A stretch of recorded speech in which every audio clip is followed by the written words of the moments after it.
This is a special episode of Farm Talk sponsored by PetRx.com, an online pet pharmacy. PetRx.com is located in Westlake Village, California, near the Wildlife Crossing. PetRx.com, delivered right to your door with care. In this episode of Farm Talk, we're talking about the Animal Crossing over Highway 101. Hi friends, it's Paul Ward and welcome to Farm Talk. The Santa Monica Mountains are the largest urban national park in the United States and actually the world. And with that, animals have to coexist with millions of cars.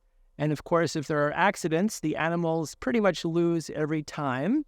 And so folks are trying to find a solution to this problem. Who better to discuss that than Beth Pratt, the California Regional Director of the National Wildlife Federation. Beth, welcome to Farm Talk. Thanks for having me. Absolutely. Great day. Absolutely. And I must add that you're also BFF to P22. Yeah, or former BFF. But still, even in his passing, yeah, I feel like we're still connected. Yeah. And for folks that don't know, P22 was a mountain lion. P22 was this, incredibly beloved and worldwide famous mountain lion that lived in L.A. Like I'm talking in L.A. under the Hollywood sign. And he sadly passed away in the end of 2022. But he's kind of like a Jim Morrison or Marilyn Monroe. Like even in his death, he's still very much with people. So yeah, he lives on in the true Hollywood style. Nice, awesome. You noticed, and other folks as well, that animal deaths is just kind of staggering. I read recently that it's 1 million animals a day are killed by cars in the United States, billions a year. Globally. And so we have this urban metropolis, Los Angeles, which is just, sprawl for hundreds of miles. Mm-hmm. And, interesting that we also have the largest national park right next door, which people don't realize that the Santa Monica Mountains is a national park. Right. And so with that, you have, animals coexisting or forced to coexist with people, and they try to cross the road and splat. They're dead. And with Highway 101, it's kind of the Great Wall of China. The animals can't get across. Exactly. And so you and others spearheaded this project to build an animal crossing. It's to me, there's so much to this project that's wondrous, but also I think, myth busting in some respects too. I mean, first of all, people think of L.A. and they just think of concrete and smog, and L.A. has an incredible amount of open space that I don't think people realize. Now, I mean, the Santa Monica Mountains, which run right into the middle of L.A., right, Griffith Park, right, are just incredible. Sometimes I'm on trails, I think I'm in a Yosemite. But what happens is that is overlaid with, I'd say, the only myth that is true about L.A., which is the traffic and the freeways. I mean, it's almost become this fun. The 405, the 101, right. And the Saturday Night Live skit, right? You can run them down. Right. So you have this great wildlife habitat that, people like the Santa Monica Mountains Conservancy spent decades ensuring was here. And you have a lot of wildlife. We have mountain lions, bobcats, coyotes, you can just go down the list. But the problem is you have these formidable freeways, some of the busiest freeways in the world, like the 101, the 405, and the 5, intersecting that habitat.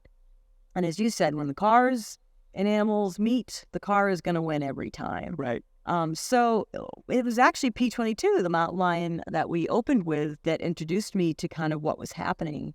When I first started with the National Wildlife Federation in 2011, I was working more in traditional conservation. My background's been more in Yellowstone and Yosemite. I've worked in these remote areas, national parks my whole career. And when P22 came on the scene in 2012, this mountain lion pops up in the middle of L.A. I didn't even believe it at first. It was a headline. I'm like, there is no way that's true. But I met with the National Park Service biologist, Jeff Sickich. I'd maybe, even after 20 years in California, been to L.A. maybe a half a dozen times. I'd never been to Griffith Park at this point. And he meets me in Griffith Park, and he's telling me about what all these mountain lions were going through, not just P22, how these freeways were not just defining their habitat, but putting them at risk of extinction because it's not just them getting killed by the cars, right? But it is these freeways are genetically isolating them so that their only options for breeding is with their own family. So they're inbreeding themselves out of existence because they cannot.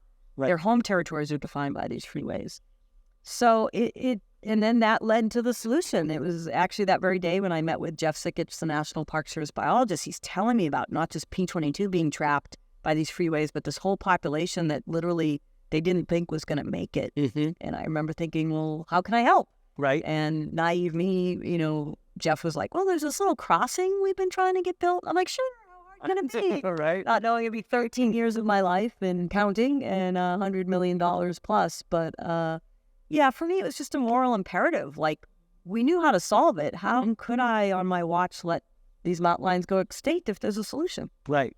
So you and Jeff and others got together and then determined that the best solution for the cats, but not just mountain lions, but other animals as well, was to build a crossing of significant size. It's not just a little, footbridge for pedestrians, in a strategic location, right? That would connect the Santa Monica Mountains to another open space area. Yeah. So, this has so many, the history of this goes back to, I think, actually the late 80s, where you have the Santa Monica Mountains Conservancy. And I love it's right here in Agoura Hills, where this literally one of the most significant conservation projects of our time was born. The Santa Monica Mountains Conservancy, of course, was preserving open space for decades. And Paul Edelman and Joe Edmondson at the time, this is in the late 80s, before corridors and connectivity were really in kind of the common scientific thought. Back then when I was coming up in conservation and getting my education, the dominant view was still, okay, you put aside a Yosemite or a refuge here or a park here, check, preserved it for wildlife. We now know scientifically, not true, and that's what I love about science. When we get more evidence, we change our mind. We now know that connectivity is important. You just can't have a landscape, an island. But back then, that wasn't as prevalent. And you had visionaries like Paul Edelman and Joe Edmondson saying, there's just something intuitive. And this is borne out in letters and reports they were sending at the time about continuous space. They kind of instinctually knew that was important. And that's the only reason we're able to put this crossing now, is they were able to connect where Liberty Canyon is connecting the Santa Monica Mountains to open space to the north. You get into the Santa Susanas, you get into, all the way up to Los Padres. And it's the last 1,600 feet in the entire area that has that connected space on both sides. So I love that, even instinctively years ago, that they kind of knew something would be done. But I'd say the most recent, sort of this recent push started, I'd say, in the late 2000s, like 2008, 2009. The Park Service had started doing their research in 2002, at least on the mountain lions. They were starting to see some alarming results, such as the genetic decline. And so they started talking with the Conservancy, with Caltrans. Senator Fran Pavley, again, Fran Pavley Meadow right here at Agoura Hills.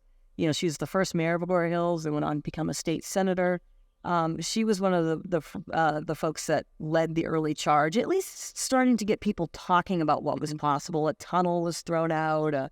What do we do here? And then I got involved in 2012. And yeah, we kind of behind the scenes for a couple of years did some feasibility studies, looked at what the dominant view from all the scientists was overcrossing, and it had to be in that location.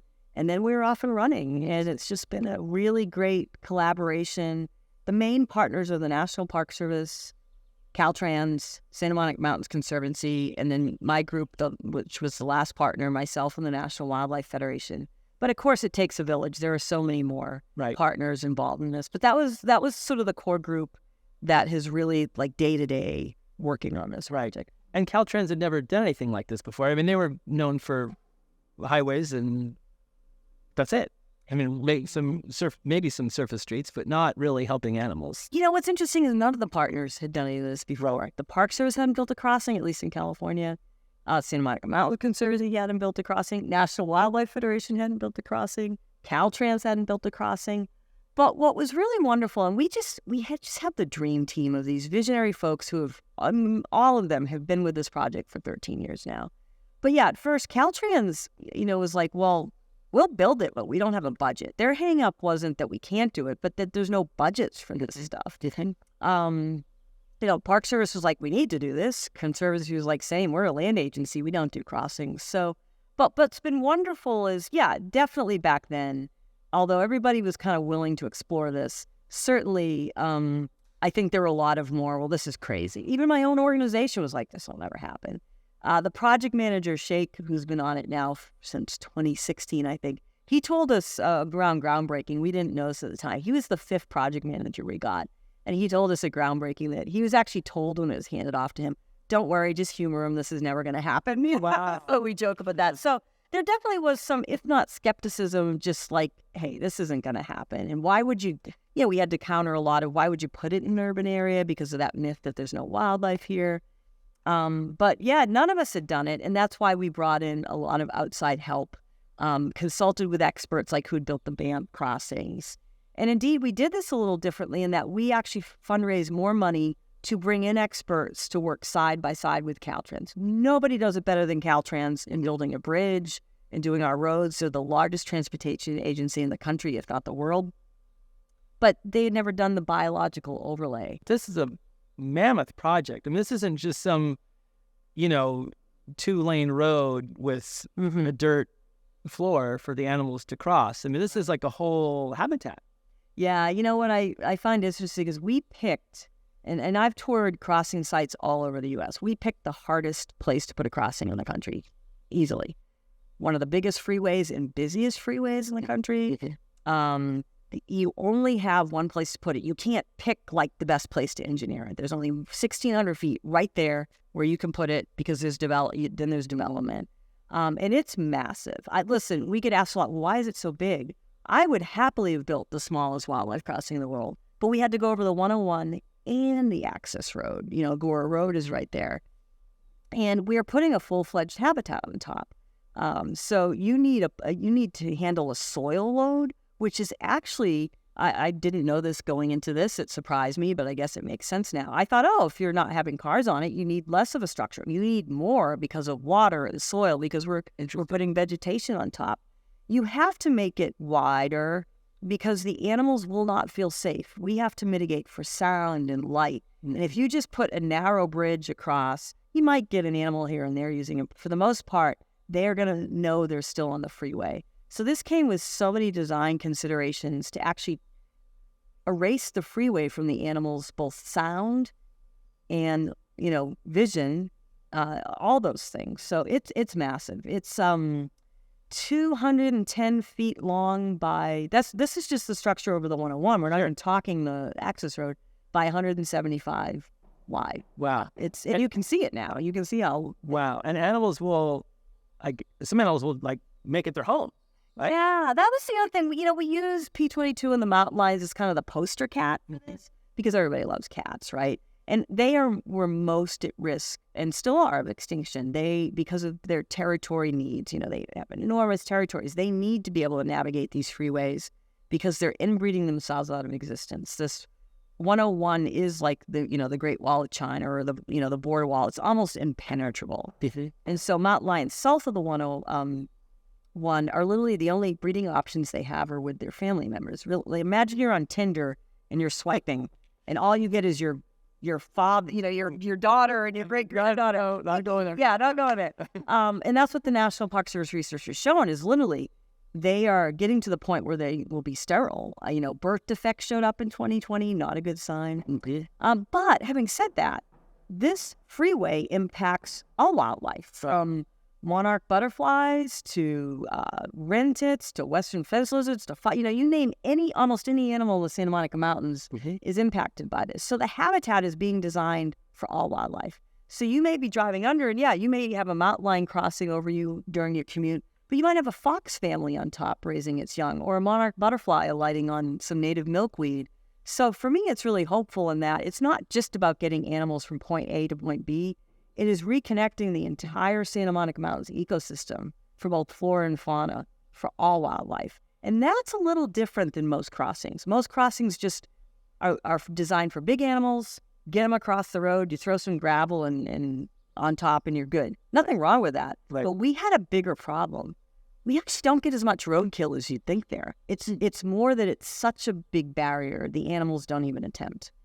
And just to show you, it impacts all wildlife, even animals you might not think, birds, right? And even butterflies. I know during butterfly migration season, I feel like I'm a mass murderer, right? But birds also, you see dead birds all the time on these roadways. Right. We just put the girders up, right? So you now have a bridge platform.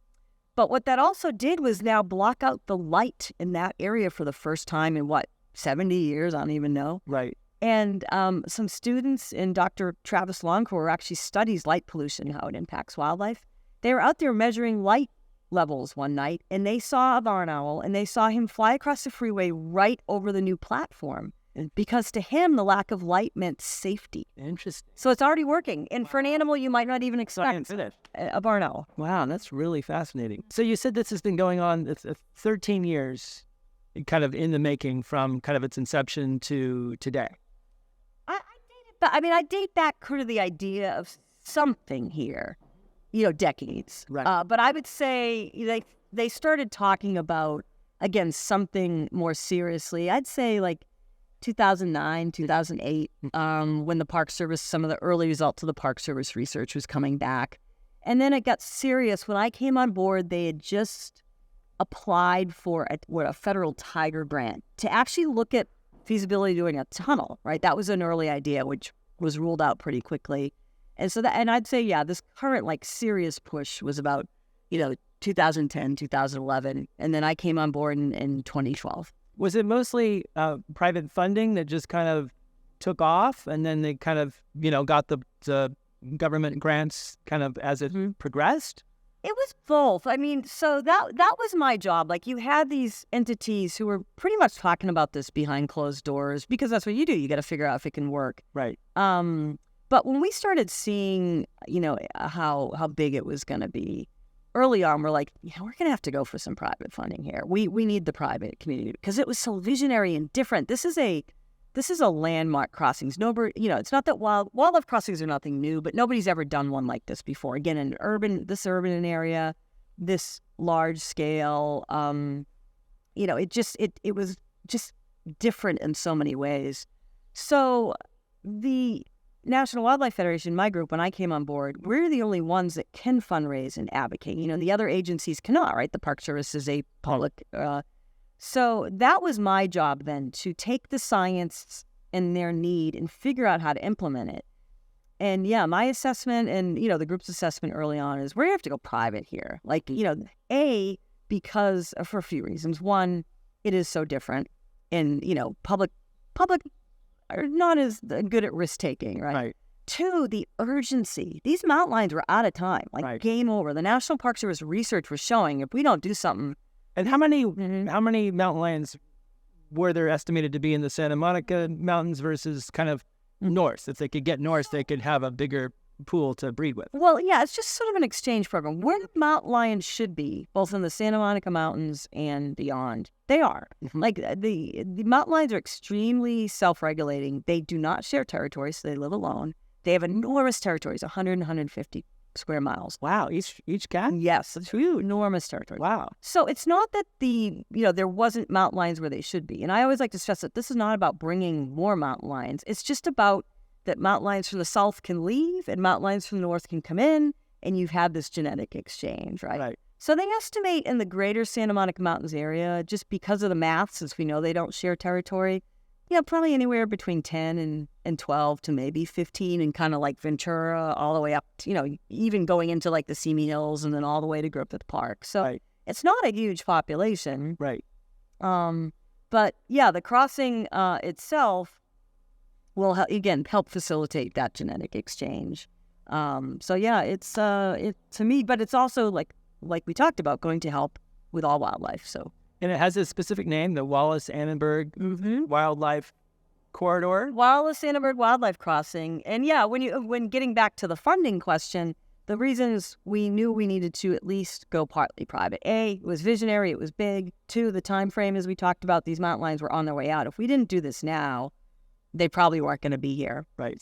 And three, the other thing we didn't want to do was take away transportation dollars, right? We don't want to take away money from bridge repair and road repair, right? And that, early on, we're like, that the optics on that aren't great. So we really started with a big private push, and that was my job as the only entity that could fundraise and advocate and do the public outreach, although we all worked together on that. And we had, I think, a few pivotal moments here, both on the private and public side. Early on was, yes, this caught the attention of some pretty big visionary folks. Leonardo DiCaprio, which was one of our first donors, was just believed in this project. Mm-hmm. And Wallis Annenberg, in 2015, she donated the first private $1 million donation, and we were kind of off and running. And then on the public side, we had, again, an agency that was really early on. This is still when we were being told we were crazy by most people. Mm-hmm. I have a special place in my heart for those people now, yeah, I guess we were crazy. But the State Coastal Conservancy put up the $1 million for our environmental documents, and then we were off and running. So we had some really great early private investors on the public side. I'm pretty sure it was from the Prop 117 Habitat Conservation Fund from the State Coastal Conservancy. So then we were able to do, there's steps in the process, the environmental permitting and 30% design with those two donations. And then at that point, Caltrans could do their work in designing, but then we had to, start raising funds for construction and all that. And that's where Wallis Annenberg, she just did not donate, write a check. Her and City Kennard and the whole team at the Annenberg Foundation were with us every step of the way. And as we proceeded, we turned that $1 million that they donated into $10 million. Wow. And with then, the matching funds? Yeah, exactly, matching and showing. And then, of course, Wallis said, we're going to give the lead donation, which was $25 million. We wouldn't have a crossing without her, and that's why it is named for the Annenberg Foundation. Wonderful. Yeah. So it's actually turned out to be almost a 50-50 split with, again, state funds, but these are funds that have to be spent on conservation for the most part, right? So like bond measures that are voted for the environment. And then the private community stepping up at the house. So to me, this is such a great example of a public-private partnership where both sides said, we got to do this. How do we make it work? And meeting each other halfway. That's awesome. Now, do you see this as a model for the future? I mean, it's not the only place in California or the United States or the world that needs animal crossings. I mean, and there are other animal crossings in the world. Yeah. But this is certainly probably the biggest in the United States. Yeah, it's the biggest in the world, from at least what we're being told. I hope somebody knocks us off. I would love for it to be. But yeah, wildlife crossings are nothing new. But I think what P22 in this crossing did was opens people's eyes. I mean, a lot of these crossings are in rural areas. You just never see them. And I think it showed people, P22 really, his story, this cat who made this miraculous journey. He grew up right here in the central Santa Monica Mountains. We know that from genetic testing. Mm-hmm. He had to find a new home when he came of age. If a mountain lion, when they're about 1 or 2, which is equivalent to kind of our teenage years, again, they don't share territory, so they have to go find a new home. And if you're in the middle of the, greater L.A. metropolitan area, that ain't easy. Right. Right? So he did what he had to do. He just kept walking. Most of the males in this area get hit by cars or do not make it to the age of 2. He made a journey that most others died doing, which is he crossed both the 405 and the 101. Roads that I am terrified driving on most of the time. And here's this cat who walked it on foot. And as somebody who has retraced that likely journey, God, almost 24 times now, I don't know how I make it. Never mind. It's kind of like winning the lottery. I mean, yes, he won the lottery. It's almost impossible. You think about it, and if you're local, you know how crazy that is. Yeah. Right? If you're not, I mean, just have to look. Yeah, you're walking. See, he had to walk through Beverly Hills and Mulholland Drive. I mean, it's insane, right? He had to, cross these freeways that are just 10 lane traffic. I mean, I've stood on both those freeways at 2 a.m., which is when mountain lions are active. I still wouldn't run across for $1 million. I mean, they just don't slow down much.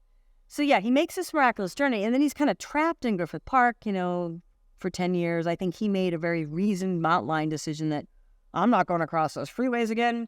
Griffith Park, no other mountain lion, lots of deer. Okay, bachelorhood ain't so bad. I'm staying put. But that put a real human story to this mountain lion that I think people related to more than a scientific paper, which is here they were watching it real time, him trapped and trying to make it in L.A., which for I think a lot of us, we can identify how challenging it is to have a dating life in L.A., especially with the 405 divide, right? Right. So, I think his world fame and showing the impact of these freeways on him day to day, right? You know, you'd have reports of what he had to go through. Because there were cameras set up and his followers, and then you have website. Cameras everywhere. You know, he'd pop up now and then, like when he took a nap in a crawl space. And, you know, so you had this, what I, have termed the Brad Pitt of mountain lions, sort of his story playing out in real time that showed people what this cat had to go through to survive in an urban landscape.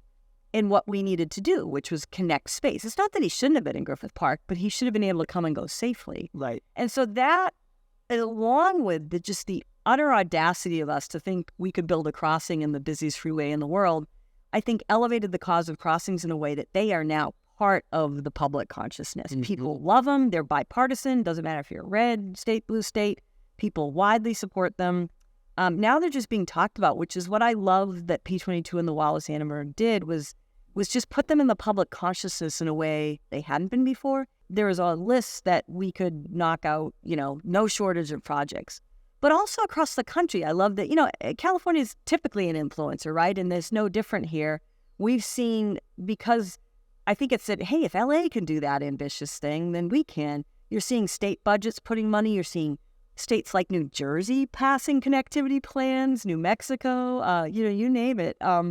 So I think it really elevated crossings in a way that, for me, is the best outcome of this project, that it's not a one-off. We're going to do more. Right. It's kind of the beginning of a movement, and other people took notice, and now it's moving. That, to me, is the best outcome of this project.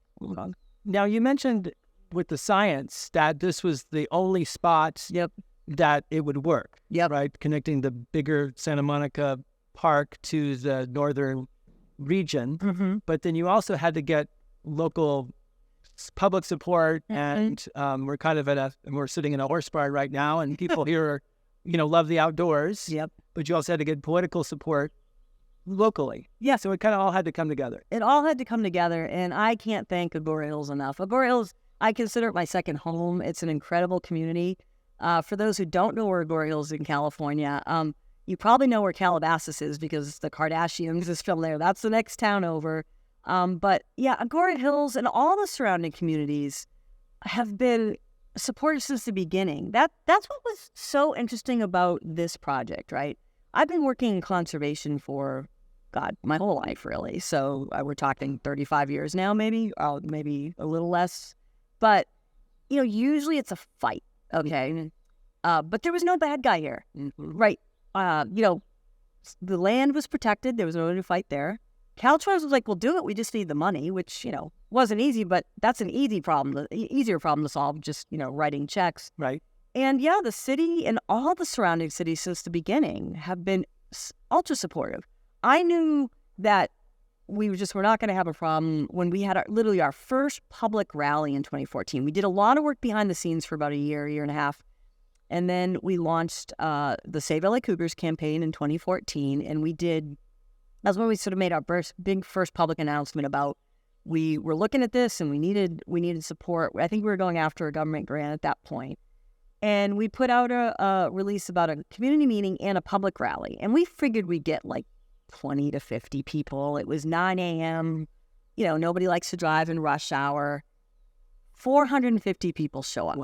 Wow. News crews every year. The mayor of Agoura Hills, for school kids with posters, Agoura Hills residents. I think, you had with posters saying, we want the crossing. My favorite poster was protect the local Cougars for guys like me. I still love that poster.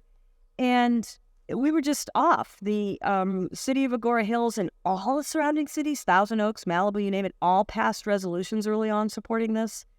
So I can't thank especially the city of Agoura Hills, who has just been with us every step of the way. They're such a great partner, both the leaders and the residents who have just stepped up and said yes. I mean, I'm tearing up, right? Right. We want these mountain lions to have a future. We want wildlife to have a future on this landscape. And Agoura Hills, you're doing this visionary conservation project of our lifetime. And so we see people coming out to watch the animals cross. I mean, I kind of envision like Noah's Ark. They're like, they're just like, come out and watch the animals cross. We are going to have some observation. The crossing itself, people won't be allowed on, but we're going to have both a high educational platform and talk about another amazing donor. Frank and Joanne Randall donated a sizable amount, and they will have 2 educational platforms named for them, one on both sides. One will be a lower one, a little more accessible. The other will be kind of a hike up where you can look down on the crossing. And yeah, I'm sure at some point people will see, deer or something go over. Right. But yeah, these crossings, even, all the ones I've toured, it's not like you're having this parade of animals. They'll come in kind of cycles. Sure. Sure. Seasonal or the monarch butterfly. Yeah, exactly. Seasonal or, deer, they'll pass through, but not every day. So yeah, it'll be interesting. We are actually taking bets on what animal will cross first. Now, nobody had barn owl on their bingo card. So this barn owl already used it, but we are taking bets on, like, once it's completed, what's the first animal, two criteria. What's the first animal to actually cross it? And then what's the first animal to use it? I mean, that could be like a fence lizard or something, but what is the first animal to cross it? My money's probably on a coyote. They're pretty bold and extroverted, so... You'll have a crossing cam, right? Oh, there'll be... 24/7. I'll tell you, this site, the Park Service has been monitoring with cameras for decades now.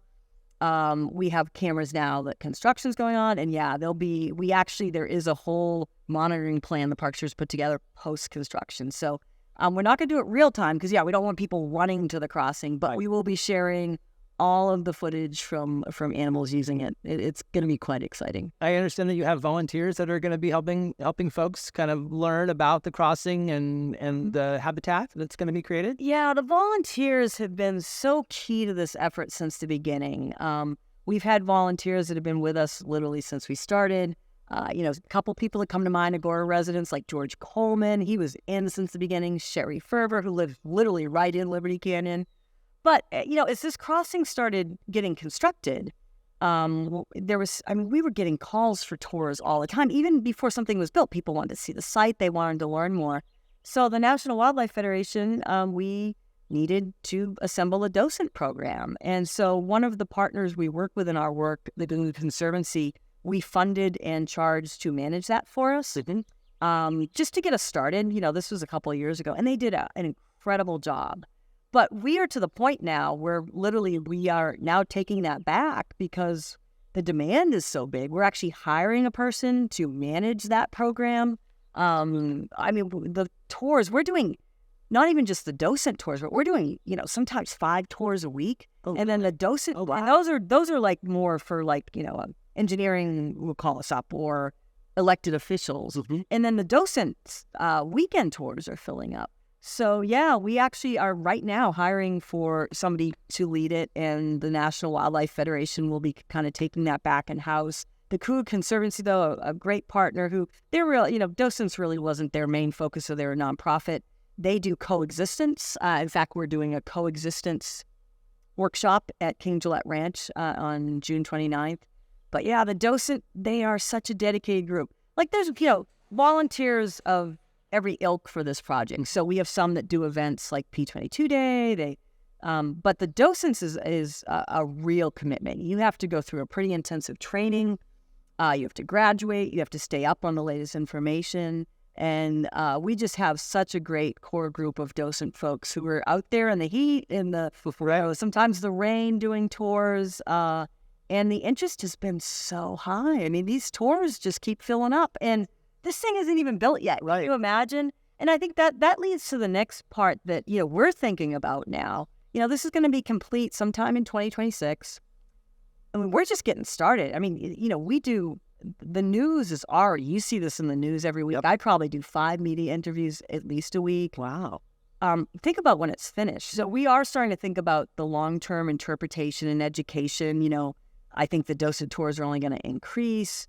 What are the interpretation? We're about to put an exhibit up in the Agoura Hills Library so people can come learn about it. But yeah, we're just getting started, I think, with the outreach. It's pretty exciting to think about. That's incredible. And for folks that want to learn more just generally, or maybe they're local and they're excited and maybe they want to be a docent, is there a website? Is it Facebook and Instagram? Oh, yeah, there's so many ways you can connect. There's 2 main websites. There's SaveLACougars.org.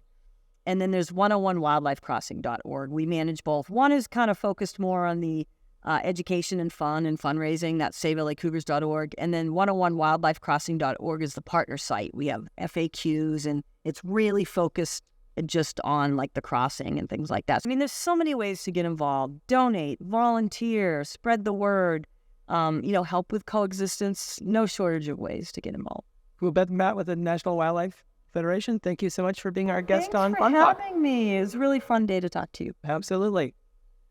And of course, be sure to tune in next time for the next edition of Farm Talk. This episode of Farm Talk was sponsored by PetRx.com. PetRx.com, delivered right to your door with care.